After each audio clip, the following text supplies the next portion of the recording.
The Lake of the Ozarks is full of summer nostalgia for many people in the 417, and now HGTV is spotlighting the area and its stunning properties with brand new show Lakefront Empire. And joining me now via Zoom is one of the featured realtors, Peggy Albers. Excited to speak with you, Peggy. How are you? I'm doing great. Thanks so much for checking in. Yeah, absolutely. Now, Peggy, just to give people a better idea of kind of the structure of this show, how is it formatted? Is it house hunting? Is it competition? Is it rental? What are we looking for? I think HGTV is truly thinking outside of the box in this one because they have a mixture of people trying to find their dream home for looking for homes. You have my story of overcoming obstacles. We have such a tight knit group here in Lake of the Ozarks. It is kind of intriguing. Yeah, I did see the screener, and I would say all of that is very true. It's definitely very different from, I think, some other shows that we tend to see on HGTV, which is really exciting. Now, how do you feel that Lakefront Empire shows off the Ozarks? You know, Not being mean, but after the Ozarks aired and it was filmed in Georgia, it was devastating to our little town. Mm, I mean, I felt that they portrayed us as hillbillies, as really old banjo playing country folks, and so it was disturbing to me. I wasn't a watcher because I feel like it was fake. Nothing like doing a show called The Ozarks and filming in Georgia for tax credits.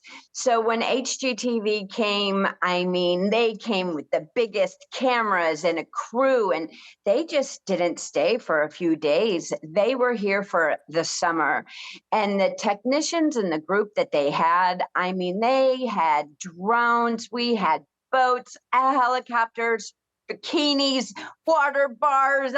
So there's a little mixture of everything. And I also like that it wasn't just pick two homes and this is the one mm. that we picked, because we know in multi-million dollar homes, when people are looking for $2 and $3 million homes, it's not that easy sometimes. And so it goes on the journey with people's searches and how hard it is to sell something that they love. But when you have family members fall, or too many steps, or you outgrow with grandchildren and it's just time to go, most people don't want to leave a gorgeous place just to go somewhere. Mm. So it kind of starts becoming difficult because people don't want to sell if they don't know where they're going. Hmm.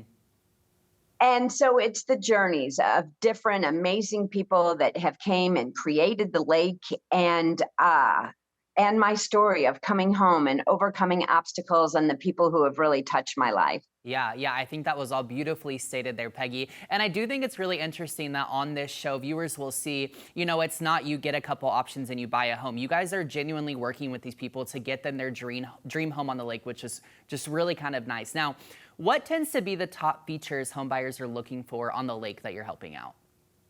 Of course, everybody wants, a flat lot, a huge boat dock, lots of places to be able to sleep. But the most important things people are looking at, at the lake is how the access to the water. Yeah, absolutely. I mean, that's what you want, right? That's why you're there, is to be on the water, Right. have easy access to it, and enjoy it with your family and friends and everyone else in between. Now, something else that I find interesting is at the lake, we kind of refer to one area or one side of it, the St. Louis side, and the other, the Kansas City side, which is something I just kind of recently found out about, even after attending the Lake Mini Summer. So tell me more about that and kind of how that came to be. Well, as a realtor, we try to give the most knowledge as possible. And so I've always looked at it. If you're coming from Kansas City and you're coming every weekend, I know my time is valuable, so I know your time is valuable. So if you have to jump in the car and actually come over the community bridge from Kansas City and go down KK or go down to Four Seasons, you're actually adding 30 to 40 minutes to your drive time. Mm, Now, some people, it doesn't matter because, of course, we are the it place. I mean, we have all the fun stuff around us, but a lot of people are moving over to your Gravois, your Stover, your Lori area just because of the time. They still have great houses. You can still build your $1 million house over there. So it hasn't, it's not too odd to see $1 million house next to a $200,000 house.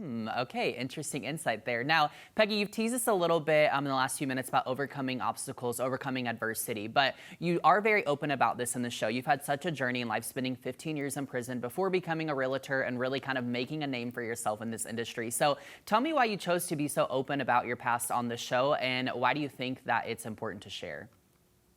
Well, for one, I'm from a small community and we have over 800 realtors and everybody knows. And if you don't tell, the next person will.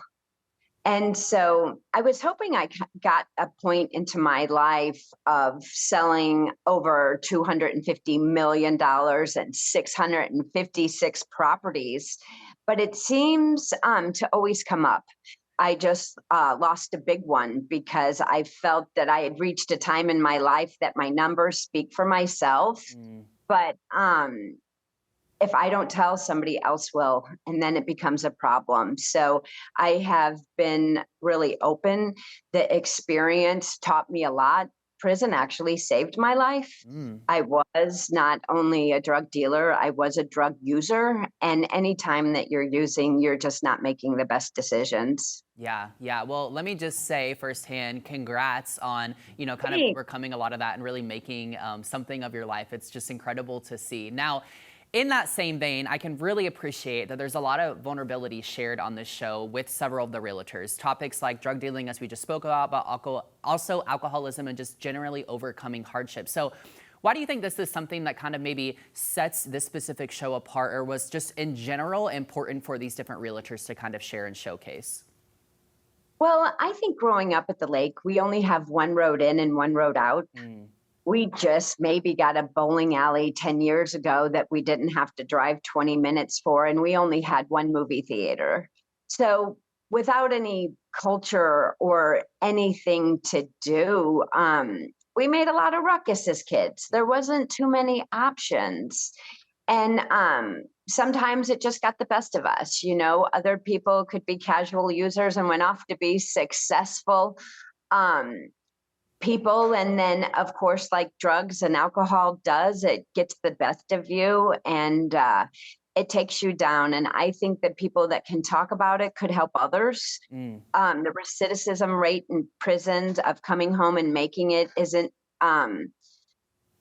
it doesn't happen very often. Mhm. And so if I can just help one person, encourage anybody, I'm just here to give everybody the most knowledge and a helping hand. I don't just talk. I put a lot of money where my mouth is. I say I'm in the life-changing business, right? Mhm. Because if you can show up and go to work, I can change your life here, Mhm. because a lot of times in Lake of the Ozarks, you just can't get people to show up. We call it they're on lake time, and like they get there when they want to.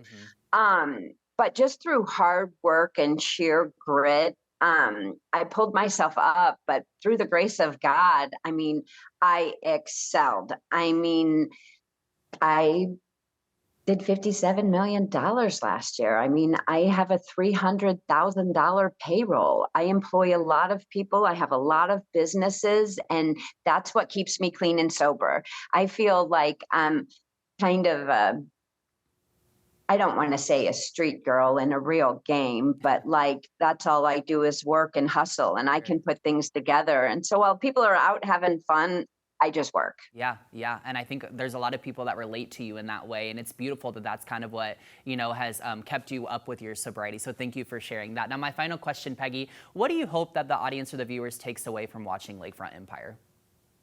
I hope that they want to come and visit our beautiful community. You know, we're kind of hard to get to, but I think we're a hidden hideaway. I talked to people in Jefferson City, Springfield, Columbia that are only 45 minutes away and have never been to Lake of the Ozarks. Crazy. And sometimes we just need a reset. We can't always go to Cancun or Aruba.